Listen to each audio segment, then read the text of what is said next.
বিসমিল্লাহর মধ্যে 4টি শব্দ আছে। কয়টা? 4টা শব্দ এবং 19টি অক্ষর।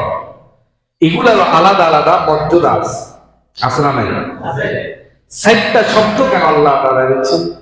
চাইলে তো সেখানে আরো বেশি লম্বা আয়াত করতে পারতেন। ঠিক আছে? আমাদের জীবনে চলার ক্ষেত্রে অনেক বস্তু আপনার 4টা কাজের সাথে সমন্বয় লিখতে হয়। কয়টা? 4টা। 1 নাম্বার হলো বছরের যে ঋতু, প্রধানত 4টি ঋতু দেখা যায়। কয়টা? বসন্ত, হেমন্ত এবং শীত এবং গ্রীষ্ম। 4টা ঋতু। কয়টা? এবং আপনার মৌলিক উপাদানের তৈরি মানুষ যে আল্লাহ তাআলার সৃষ্টি, এটা তৈরি হয়েছে মূল 4টা ধাতু দ্বারা। কয়টা? অগ্নি, পানি, মৃত্তিকা এবং বায়ু। এই 4টা ধাতু দ্বারা মানুষ সৃষ্টি। আর পানি যে আল্লাহ তাআলার সৃষ্টি, তার মধ্যে 4টি জিনিস দেখা যায়।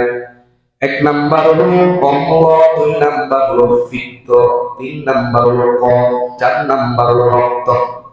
বুঝলেন না কথা? কোন বান্দার যদি এই 4টা জিনিসে যদি অসুবিধা হয়, তখন ওই বান্দাটা অসুস্থ হয়ে যায়। কি হয়ে যায়? অসুস্থ হয়ে যায়। তো এগুলোর সাথে কি 4টা সম্পর্ক আছে। এরপরে আসেন ইবাদতের মধ্যে 4টা মূল বিষয়: নামাজ, রোজা, হজ, যাকাত। এখন আসেন মানব জাতির অভ্যন্তরে আমার 4টি বস্তু লাভ হয়, যেমন বিদ্যা, বুদ্ধি, আকাঙ্ক্ষা এবং ভীতি। ঠিক কিনা? কথা বলে না, ঠিক কিনা? এবং সর্ববৃহৎ বাণী হলো 4টি: সুবহানাল্লাহ, আলহামদুলিল্লাহ, লা ইলাহা ইল্লাল্লাহ, আল্লাহ। আবার ফেরেশতাদের মধ্যে বড় 4 জন ফেরেশতা। কতজন? কি কি নাম বলেন দেখি? পারেন? পারতো না। যদি এখন বলি ফুটবলের নাম বলে, ফুটবলার, ক্রিকেটারের নাম বলেন, সব বলে দিন। বলেন না, কথা বলেন। হযরত জিবরাইল আলাইহিস সালাতু ওয়াস সালাম। কথা বলেন। হযরত আজরাইল আলাইহিস সালাম, হযরত মিকাঈল আলাইহিস সালাম, হযরত ইসরাফিল আলাইহিস সালাম। কতজন? 4জন। এখন আসেন প্রধান কিতাব হলো 4টা। কয়টা? তাওরাত, জাবুর, ইনজিল, কোরআন। আবার খলিফাদের মধ্যে আছে 4 জন। কয়জন? দেখছেন 4 এর সাথে বড় সম্পর্ক। দেখছেন?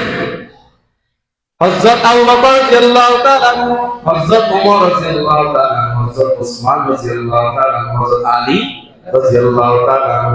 তাহলে খলিফা হলেন 4 জন। এইভাবে করে আমাদের জীবনের সাথে অনেকগুলো 4টার সাথে সম্পর্ক আছে না নাই? এই জন্য আল্লাহ তাআলা এখানে 4টা বাক্য বা 4টা শব্দ আল্লাহ তাআলা রেখেছেন। সুবহানাল্লাহ বলেন। এখন আসেন আল্লাহ তাআলা এই যে 4টা শব্দ আল্লাহ তাআলা দিয়েছেন, কোন বান্দা যদি জীবনে যদি মানসিক এবং তার শারীরিক সব গঠনে যদি সাকসেস হতে চায়, তাহলে বান্দা যদি বিসমিল্লাহর আমলটা চালায়া যায়, তাহলে তার পুরো বডিটাও সুস্থ থাকবে। সুবহানাল্লাহ। মানসিক এবং সব দিক থেকে সে নিরাপদে থাকবে। বিসমিল্লাহর আমলটা কি করে?